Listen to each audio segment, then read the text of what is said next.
Fly like a bird, high in the sky, leave your worries behind. Waving goodbye, you've got the power deep in your soul to turn every dark moment into pure gold. Shake off the doubts, break through the chains. You're stronger than you think, let go of the pain. Hi, and welcome to Beyond Emotional Intelligence, the podcast. I am your host, Dr. Drew Gold, here today with my lovely wife, the beautiful Dr. Tanya Gold. She is a medical doctor, and we're in her practice in Tampa at Dr. Gold's Optimal Living Institute. The topic this week is emotions as a choice. But before we get to the really good stuff, I want Tanya to just kind of introduce herself and tell us a little bit about yourself, about what you do in your clinic, things like that. Okay, great. Well, first, thank you for having me. I feel this is just an honor to be here on this podcast. Your first podcast. Yeah. Second one. The first one. Second was a brief introduction, not much, but the first substantive podcast. Gotcha. Podcast, yeah. Awesome. Well, thank you again. So, hi, friends. I'm Dr. Tanya Gold. I'm board certified in family medicine and holistic medicine. I'm also a registered yoga teacher and certified laughter yoga leader. I'm also a functional medicine physician. So what does that all mean?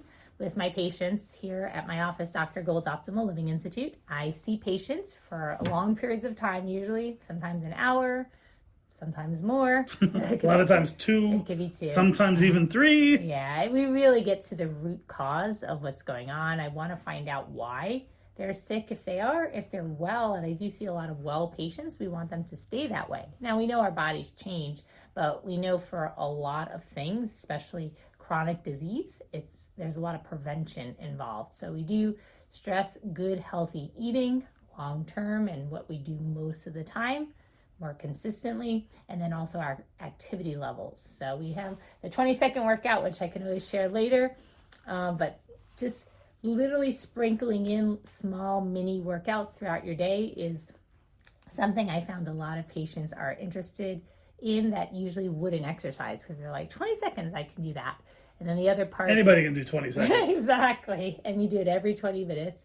The other part is just getting people to move, stretch. I know we're seated right now, but right before I was just stretching my body. I'm actually sitting on a ball, so if I look a little bit shorter than I normally am, but just it allows me to rotate and move and release discomfort or dis-ease from my back. So if my back is tight, I can be stretching while I'm working, which is really important. And also I have an ergonomic desk setup, so I share that with my patients. The other part that I do is get them off medications if they are on the traditional or conventional medications, or at least reducing their dose, again, by treating that root cause. We do functional medicine testing. So for example, gut testing, nutritional testing, allergy testing, hormones, just checking what is actually happening in their bodies. We also order routine labs as well, which is great, because then patients are like, is it covered? Is it covered? I'm like, yes, if you have insurance, they should cover the traditional labs. Even with some of the specialty labs, they can be covered depending on the insurance too, or there is a way to kind of get sometimes discounted rates, or they're covered by HSAs, health savings accounts, which is really nice. But the main thing I do is let people know that they can have fun while getting healthy. It can be affordable, convenient, because a lot of times, again, some patients say, I'm too busy, Dr. Gold. Well, we figure out ways, those 20 seconds, they have no excuses. You can definitely do things in 20 seconds. Fun, tasty, convenient meals. Sometimes they're getting it from different ready-made places, so that makes it easy too. And you forgot to tell us about your book. She's also an author. Okay. She wrote a book that was published a couple years ago called The 7 Habits of Extremely Happy People. And I want to kind of take what I do and what you do and see if we can put them together here. So my book coming out, and actually it should be out in the next few weeks, is Beyond Emotional Intelligence. It's about really never having another bad day. That's the subtext of the book. And for me, the basis of it, the foundation, is what I call the mindset of optimal performance. And one of those aspects of that mindset is this concept of choice. We choose everything we do every day. What we don't choose, our body takes care of us. You know, if we're going to the bathroom and metabolizing stuff and breathing, that's all automatic. Everything else that we do throughout the course of a day is a choice. Now, you may say, no, I have to do this or I have to do that. But if you really think about it, you don't. You're choosing to, because you know the alternative associated with the outcome if you choose not to do that. So, for example, you can't tell me you have to go to work. You're choosing to go to work because you know that if you don't go to work, eventually you're going to be out of a job. You're not going to be able to afford to pay the rent and things like that. Some pretty bad outcomes. But the concept of choice is one of freedom, as opposed to telling yourself, I have to go to work, which puts you in a negative place emotionally. You choose to go to work. It's freeing. And it just sets an emotional baseline.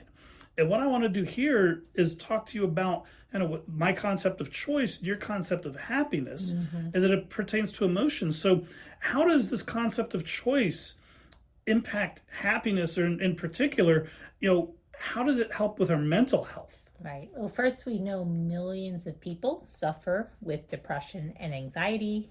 Suicide rates have skyrocketed among elders and teens and young adults. So it's especially, post-pandemic. So it's really, really important to raise, this is a wonderful question. So first of all, recognizing, because many times I used to think this, I will be happy when things are going well, when everything's going well. Well, how often does that actually happen? And then I got really sick in my 20s, and I had a choice. I could just, succumb and, read online. It was an autoimmune disease. I was diagnosed with Lyme's uveitis, which is the Lyme's disease, and also an inflammation in my eye.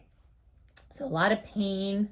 It was scary. And even my sister's like, oh, I checked online and read all this, stuff about it, and, could be very, very serious, affecting your heart. Well, in my mind, I was like, I am going to get better. So I focused on wellness.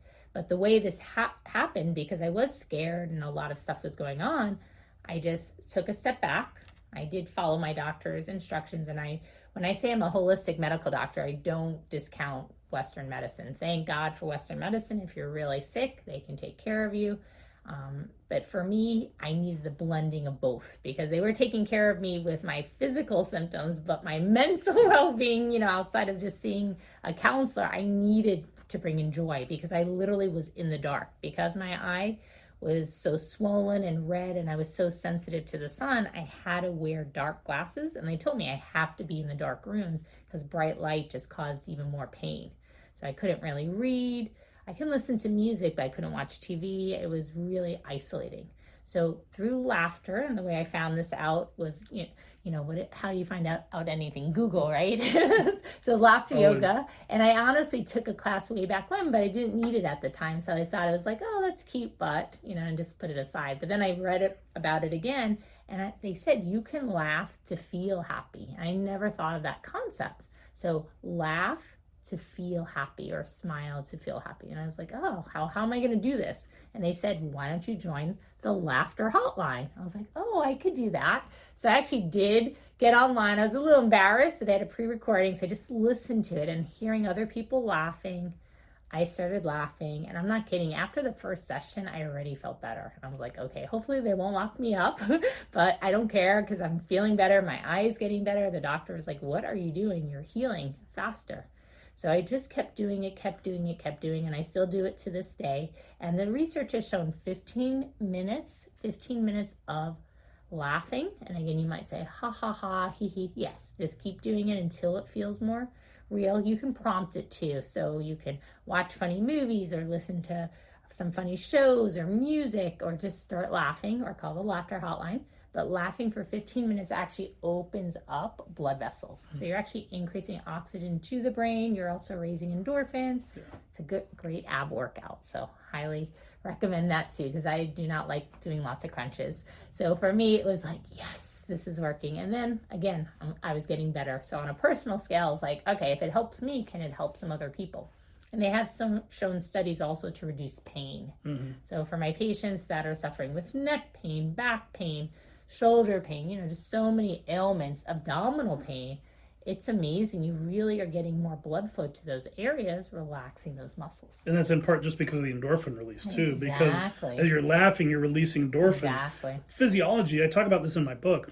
Physiology is a wonderful emotional creator if you know how to tap into the human physiology. Yeah. So when you're laughing and you're moving about, even just smiles. Yes. There's research dating back decades on smiles. Exactly. It just, the more you smile, the happier you're going to be, Yeah. and the more positive emotions you're going to have. Exactly. So it's we're able to use our human physiology, like you talked about, to create better emotional states. Sure. The problem is that people don't think they have a choice. People get this mindset that they're just stuck in their state. So what are some of these common misconceptions you think that people have when it comes to like what you're talking about, the ability to choose and the ability to choose? I don't want to use the Star Wars metaphor, but going to the light side instead of the dark side of the force, I like right? that. Choosing the light instead of the darkness, which is what you did. Yeah. Right? You chose to look for things and not wallow in your misery. Right. But it was a choice that you had to make. Yeah. What are some common misconceptions that people have when it comes to their ability to, number one, choose, but more importantly, I think, effectively manage those emotional states too? Yeah. So the first thing, you do have a choice, and the hardest part is just to spread the word because some people think, oh my goodness, I'm looking at the news, I'm looking at stock prices, I'm looking at this, my mother-in-law is driving me crazy, whatever it is, the kids are screaming. So if you look at all your problems, that's actually how you're going to feel. Tony Robbins said that the quality of your emotions or the quality of your thoughts is the quality of how your life is. Yeah, the quality of your life's in direct proportion to the quality of your emotions you experience on a regular basis. Thank you. Almost word for word, but not quite. Not even close. But the idea is, seriously, if what you're thinking all the time is not good for you, it's okay to start either writing down what thoughts will make you feel better. And it's okay to think about the language because the words we use actually affect us too. So if you just say, I want to be happy, or I don't want to be miserable. I don't want to be miserable is in the negative, so you're focusing on being miserable. But if you say, I want to be happy, or pain, I don't want to feel pain, Dr. Gold, you're focusing on the pain. I know it says I don't want to, but their brain hears pain. Instead, I want to feel stronger. I want to feel happier, healthier. So changing vocabulary, even the get to, makes a huge difference. And I was just thinking, as you know, when you're growing up, what happens when your parents tell you not to do something? What do? And immediately, that's where your focus goes. Do not open your That's presents. where you go. Do not Don't open your your present. presents. You want to open your presents, right? Because it's Don't directing think that of the focus. color It's red. directing that attention Exactly. in that direction. Exactly. So by reframing things in a Yeah. positive manner, and by the way, there's a whole section in my book, in my forthcoming book, about the power of words. But by reframing things in a positive manner, you're focusing on the positive as Yes. opposed to the negative. Exactly. Which in and of itself helps you create better emotions. If you're focusing on the negative, you end up with some more negative emotions. you You feel. focus on the positive, it's more positive. So, Yeah, it's common sense. And I'm just going to sing this old song my dad used to sing to me. Not a singer, but I love this song. Zippity-doo-dah, zippity-ay, my, oh my, what a wonderful day. Plenty of sunshine coming my way. Zippity-doo-dah, zippity-ay. And that's pretty good. Oh, thank you. I just try to think of uplifting songs, and I created a playlist. I call it my power playlist, my happy playlist, and I play that intentionally, not just to wait when I'm distressed, but I play it in the morning so I actually feel uplifted. So even waking up to having some song that you love, and yes, you can play your favorite song now. He used to play this song and drove me crazy. I was like, stop playing it. But I'm like, James Brown, get up off of that thing. So now I'm like, yes, you can play it. Because the bottom line is, if your friends are happy, your spouse is happy, how are you going to feel? The kids are happy, everybody's smiling. Even if they don't feel like it yet, but you just teach them this, teach them this. One other thing you can start doing is just throwing a tantrum. It sounds crazy, but I've done it personally, and it's great if the kids are throwing a tantrum and then you throw one too. So one of my patients did this. It was nutsy. So he was just picture a lawyer in a business suit in the mall with his 2-year-old just screaming at the top of his lungs. Now he's getting on the floor throwing a tantrum, literally kicking his legs, kicking his arms. And he said, no, I'm not. I don't need to be Baker acted. It's my doctor who told me to do this. But his son stopped his tantrum. It's like, Daddy, what are you doing? You're embarrassing me. So recognizing these tantrums can reframe or retrain the brain because you're creating new nerve connections. So just going, ah! And you can do it silently if you're at church and you're not allowed to make noise. But the idea is you can bring in new thought processes and interrupters. So the song is an interrupter, the words can be interrupters. just singing, dancing, all that can be an interrupter. Yeah, and we talk a lot about that in my upcoming book too, about what I call emotional creators. Exactly. Interrupt that bad emotion. Exactly. Right. So music is a great way of doing that. Check out our YouTube channel, Dr. Gold's Optimal Living Institute. Yes. We threw a tantrum together That's fun. a couple of years ago, and we actually have one dating back probably close to a decade now of her throwing a tantrum on our driveway. Oh, that was fun. That was really fun. But it's funny because I actually participated in this, and at the end of that, when you throw a tantrum, just ranting and raving, jumping up and down, stomping your feet, screaming, you stop and you get that endorphin rush, and boom, you're like, whoa, this feels really good. That's why kids do So it does two different things. Number one is it releases the frustration and anger. Sometimes you need to let things go. Sometimes you need that release. It's got to be in a productive manner. It's got to be positive and beneficial.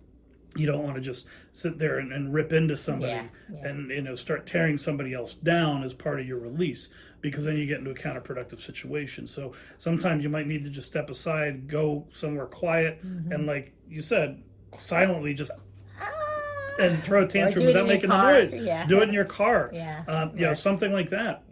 And just let it all out, because you will feel better. You'll feel that endorphin rush at the end. So as we continue to talk about these, we're talking a lot of different ways in which you can create emotions.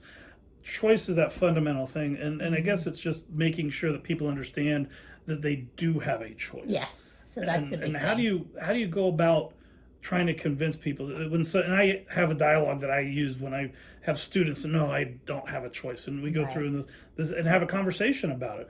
If you have a patient that says no, I don't have a choice, what do you do? How do you approach that situation? Well, first I ask them, like, do you have a choice on the way you think about stuff? And some people don't think that they have a choice on what to think about or how they think. They feel like they're the program, whatever comes in, that's the information. But you have to be the censor. You have to literally kind of be that guru to realize you're not your mind, you're not your body. You can step outside of that and actually control or take charge of what comes in. You can turn on the news when you want to turn on the news, not that it has to automatically turn on first thing in the morning. Also the same with your playlist or the news. I know a lot of times people just turn on the radio, but then they just listen to whatever's on the radio. It could be out of their control or they're not in charge. Instead, I actually direct to my playlist because I know what songs will cheer me up. I also know what songs won't, because if I... Some songs bring you down. Exactly. It works both ways. There's very depressing music out there nowadays. So I don't want to listen to those songs. And sometimes some programs are just so disheartening. It doesn't mean I don't want to hear what's going on in the world, but sometimes not first thing in the morning. That's one thing I would say, is start your day on the right foot. Because again, if you're starting with already feeling lousy, depressed, I don't want to do this, or I have to do this, all those words are just going to be weighing you down. And then you're going to start your day in a foul mood. And how you're going to look when you're in a foul mood, like a dour Debbie, and you're going to be pissy, right? And then people are going to respond that way. They may even turn away from you, not even wanting to respond. Your boss may say, I'm not going to give that person a raise because look at them. Well, when you start your day, and Bill Murray, I ran across this just randomly. Everybody, you should know Bill Murray. You probably do. I shouldn't say you should, but a lot of people know Bill Murray. He's been around for decades. Real good stand-up comedian, kind of just a regular guy too. And I was flipping through the channels one day and I saw him receiving the Mark Twain Award for Lifetime Achievement in Comedy. And I just literally, as I'm flipping through the channels, stopped at the point where he talked about his approach to life. And he said, if you start off having a good day, if you have a good morning, you're probably going to have a good rest of the day. And it really does set you in the right place. If you put yourself in a great place, a powerful place, energetic in the morning, instead of saying, God, I can't believe I have to go to work. Say, wow, I get to go to work. I know it sounds crazy. It sounds a little cheeky, but think about that. On a Monday morning, instead of waking up saying, oh God, I've got to go to work today, get up and say, wow, get excited, get energetic. Think about the way you're approaching the day. You're approaching the day from a place of negativity or negative emotion versus one of excitement and positive, overflowing emotions. How's the rest of the day going to go? If you started off negative, you get a disruption, something goes wrong, something goes sideways, something changes unexpectedly, you're not going to be able to handle it very well. But you get that really high level of energy, those positive emotions going right off the bat in the morning. you'll just roll with the changes. You don't have to think about it. So in my book, we talk about that. I also have a link and a QR code to a video starting your day off right. A little bit extreme. You'll have to check out the book to see the link. But it's a YouTube video, and it's one that I've been using for years. That just it's crazy how this guy starts his day. But if you think about it, he's setting himself up to just be so successful, so happy for the rest of the day. So as we start to kind of wind things down, I want to come back to because you are a medical doctor. Yes. Right? And we're talking about choice and happiness. You see people that are overwhelmed a lot of times with their emotions. They don't know how to manage them. That leads to depression, anxiety, other kinds of mental disorders. What do you do when somebody like that comes in? How can you use what we're talking about in terms of the concept of choice and happiness and the ability to control your own emotions when you see somebody with depression or anxiety just because they're feeling so overwhelmed about everything? Right. Well, first I break it down. I definitely don't give them a list of 10 things to do, by next week or, in a few weeks at our next appointment or next month when we're going to have them back, whenever we have them. So it's step by step. Sometimes I'll say one or two things, and we talk about root causes, as I mentioned, because I'll give actually two examples, because sometimes we think, oh, diabetes, they are eating a lot of sugar, right? Sugar raises your blood sugar. But this woman was just stressed out. And when you're very stressed, that also can raise your blood sugar because it's raising your cortisol levels. It also can make you very heavy, where you're gaining a lot of weight around the waistline. So her doctors were like, you need to cut out the sugar. You need to cut out the sugar. I'll call her Mary. And she's like, Dr. Gould, I'm not eating sugar. I was like, well, have they checked your cortisol levels? And she's like, no. Have they checked your female sex hormones? No. So I was like, let's just check all that, get the baseline, but also some specialized testing. We included hormones, and it was off the charts. So we treated that, and there's, different herbs and supplements that help balance the hormones. And she did so much better. So breaking down, she was overwhelmed, busy job, single mom. So, and she was literally taking care of her mom as well. So just a lot on her plate. And we said, you can't do everything, right? It does take a village to raise a child. So we asked her about her support, her community. And luckily she was part of a church. She did have some friends. And then they started, because she was very proud. She was like, oh, I felt like I have to do everything on my own. I was like, please don't. Because first of all, your kids are going to learn from you. And if you're already stressed, they're going to take on all that. And they already were. They were getting depressed and feeling anxious because she was always that way as well. So we talked about some great habits, just 10 slow deep breaths. You can even start with one. And just saying thank you. Just those two words, thank you. Huge difference. Just it invites gratitude into the body and mind. So I highly recommend you wake up in the morning with your smile. I actually go for a run or walk, or just ask my body, what does it need? Sometimes it does need more rest. So I will, when possible, sleep or try to go to bed early, because just planning for the next day ahead of time, that actually can help you sleep better, but also be a great way to wake up and with a plan. So one or two things that will help start your day so you can be on top of the world, so you can feel great. So for me, singing or dancing, I kind of shake my little booty while I'm brushing my teeth, but it doesn't take any extra time to do this, because it's just, if you're making your coffee or you're waiting for the water to boil, you're just like sitting and moving those hips. All that can be very well-intentioned, so you can feel better. And again, the music. I love music because it just puts me in that spotlight of feeling great. So that's the beginning part. And then with that patient I was telling you, Mary, we started just with music. I was like, I even said, I'll give you my playlist, because she was just like, oh, I don't want to try to create something that's going to take time. I'm so busy. Right? I was like, here, just use mine, because she had similar tastes. I asked her what music she liked, and I'm happy. I'm very kind of concierge type. What that means, it's personalized medicine. So I work with my patients. Literally, if they need to go shopping, sometimes I've gone shopping with them. They need to do a workout. I've done workouts with my patients. I've cooked with them.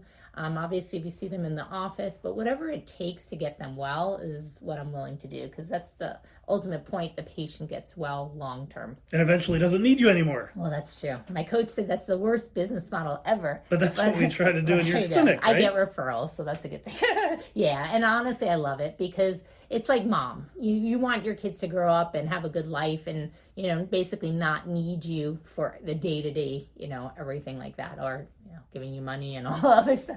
But the idea is you want them to be independent. Of course, they'll love you and still need you for other things, but the basic, ins and outs, they're handling that. And that's what I want with my patients, who I call my kids. I really want to empower them with healthy habits, and we know the breath work is wonderful for that. Again, start simple, just 10 slow deep breaths. Let's do it we'll just do 1 or 2 right now. Then a nice deep breath with a smile. And if you feel like standing up and stretch, you can stand up and stretch. And a nice Let's do that again. Deep breath in. Bring in all the love, all the peace, all the happiness, all the joy. And then along, releasing anything that doesn't serve you. Let it go. Let it go. And it gets easier. The more you practice, let it go, let it go. The more you practice, the easier it gets. Yeah. And I find with breathing, it takes about 3. Yeah. It takes about 3 nice, slow, protracted deep. Now, there's all sorts of different types of breathing. I get into a couple of them in my book. There's box breathing, there's cyclical sighing, there's a couple of other ones. Yes. So find a breathing technique that works for you. There's research that backs them all up. It's just find one that you're comfortable with, really, and start exploring it. But breathing is a great way of just trying to just put the brakes on, say, hold on for a second. What's happening is you're letting your rational brain catch up with your emotional brain, because when you get a stimulus in through your brainstem, it's the emotional part of the brain first. That's that fight or flight mechanism, right? That dates back to the days of the caveman, right? We couldn't think about our response. We had to respond, especially when it came to danger. Now, because we're in a different time, different place, we have the ability to kind of, okay, wait a minute, let me think before I react. But it takes time and training and practice. And the nice thing is as you do this more, you create those new neural connections, which makes bypassing that limbic system, that emotional part of the brain, a little bit easier for you the more that you do it. But it really is, it's practice. You can't, everything that we're talking about here, nothing's going to change overnight if you don't do anything, if you don't act. So if you want to be happier, if you want to try this, think about converting your mindset. Think about changing that mindset a little bit and believing in this concept of choice and start reaffirming that in yourself. Think about what you can do to create more happiness in your life. And I've got a bunch of examples in the book. We've talked about quite a few today. Thank you. But the other thing is asking a question. So what I found, especially when I was sick, and that's actually helped me bypass it like in moments rather than it used to be weeks or days, is just asking myself, how do I want to feel? And you can ask yourself, how do you want to feel? How do I want to feel right now? And put in your name. How do you want to feel, Drew? How do I want to feel, Tanya? And as you do that, your brain goes, oh, okay. So really empowering questions instead of why does life suck? Why is this happening to me? Because you're going to get not great answers for that. And I do want to share that one other story, if I may. Yeah. So Frances came in with severe depression. This is actually in my book in more detail. But she literally was just so depressed. And even the nurses told me before I went in, I'm so sorry. There's nothing you can do for her. She's been on all these medicines. She's tried everything. Nothing's working. So, yeah, and she's been having this for over 10 years. Her son died at that period, and she just went into severe depression. So totally understandable, but I knew me just asking her about what medication she was using, not going to really be as helpful as if I changed my approach. So I asked for guidance before I went in. I entered the room and she was just sobbing. Her husband was looking at me very stoically, just with his arms at his hips. And I was just like, okay, I better do something. So I just, prayed for a moment for her and her husband, and then, asked what should I do? And I knew the laughter had to come in somehow. So I just sat down with her, listened, explained who I was. And then I introduced myself. And then I said, Frances, what makes you laugh? And she just was stunned, huh? I said, what makes you laugh? She's like, no doctor has ever asked me that question. And her husband was like, what kind of doctor is this? What's going on here?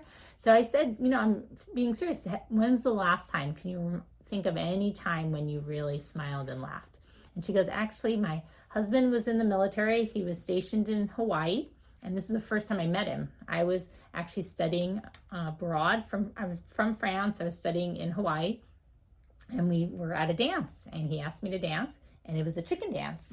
And I said, really? So my brain just went twirly. And I'm like, chicken dance, really? And they just looked at each other. And I saw a little flicker of a smile. I was like, all right, I'm... listen to my intuition, what I needed to do next. And you might already guess this, but I was like, all right, we got to do that chicken dance. So I was like, can you show me the dance? And they were just like, what? Her husband's like, oh, no way, no way. And I was like, don't you want your wife to get better? And he's like, oh, he rolled his eyes. And I said, really, this is important. Because she was like, are you serious? I was like, yeah. So like, get up, let's everybody get up. And we started, she was a little shy at first, but we got into it, kept practicing. She was showing, I was like, oh, I don't get it. Show me, how do you do it? And she's just da-da-da-da-da-da-da-da. And she just lost it. Everything that she remembered from way back when. And he got into it too, smiling, tears gone, full of laughter, just bursting out. And it was to the point I couldn't get them to stop because she hadn't laughed in years. The nurses were knocking on the door. Is everything okay? Is everything okay, Dr. Gold? I was like, yeah, it's fine. It's fine. She left the room doing da-da-da-da-da-da-da. And the nurse at the front desk said, well, how was your visit with Dr. Gold? She goes, this was the best but most unusual visit I've ever had with a physician. So, but she is smiling and happy now. And not to say she's not taking her medications. We were able to get her off some of those medicines, but doing so much better. Great. And what you talk about there is what's called an association. Yes. So and I talk about this in my book quite a bit as well. It's the power of associations, right? If you're in a situation that brings out really, really powerful positive emotions and you can set yourself back into that situation, those emotions will come back to you. So it just takes a little bit of practice to be able to call them up. So, well, thank you so much for joining us. You're welcome. Thank you. Last parting thought, last piece of advice. I was thinking about the Rage Room. So I don't know if you've ever heard of this, but there is, I don't know if it's fairly new or not. I mean, if you're into remodeling homes, you can just do it probably for free. But they have these places where literally you can break stuff safely. They give you goggles and other stuff.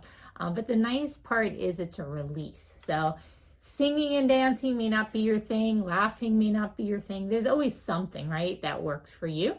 But I do want to suggest, if you are open to it or want to try it, there is something called a Rage Room where you can literally, I don't know if they give you a hammer or what they give you, but anyway, you can break the stuff. But make sure it's productive. If you're finding a release, it's got to be productive. Yeah, you want to. And it's got to be safe. Exactly. So they do it in a way that I think they're checking in on you, and you can always do it with a friend. Of course, don't forget to seek professional medical expertise.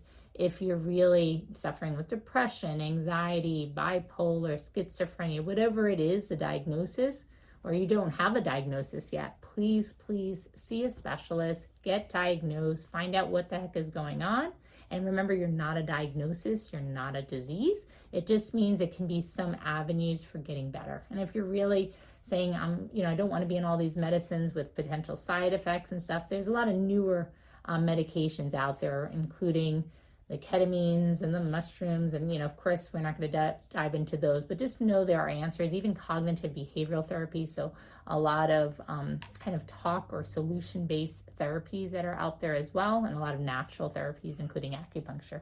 Great. So, but know there is hope, and you can improve and get better. Great. Thank you so much. So you'll find her at Dr. Gold's Optimal Living Institute. The website is degoli, DGOLI.com. And Dr. Tanya Gold throughout social media. Dr. Tanya Gold, Dr. Tanya Gold, on things like Pinterest and Instagram and YouTube and all that stuff. And Tanya's Tanya. Yes, thank you. Gold, Gold, because people spell it so many different ways. Yes, they think Tanya's Tanya when it's spelled like that. And Tanya has to be Tony. We're not going to go there. Thank you for joining us today on Beyond Emotional Intelligence. Thank you to my special guest, my lovely wife. You can find us at Get Beyond EQ all over the web. GetBeyondEQ.com, Get Beyond EQ on Instagram, Pinterest, YouTube, all over the place. And the blog is also Beyond Emotional Intelligence. So thanks for joining us here. We'll see you next week. Remember, you have the ability to control your emotions. It's just a simple choice. Toodles. Toodles.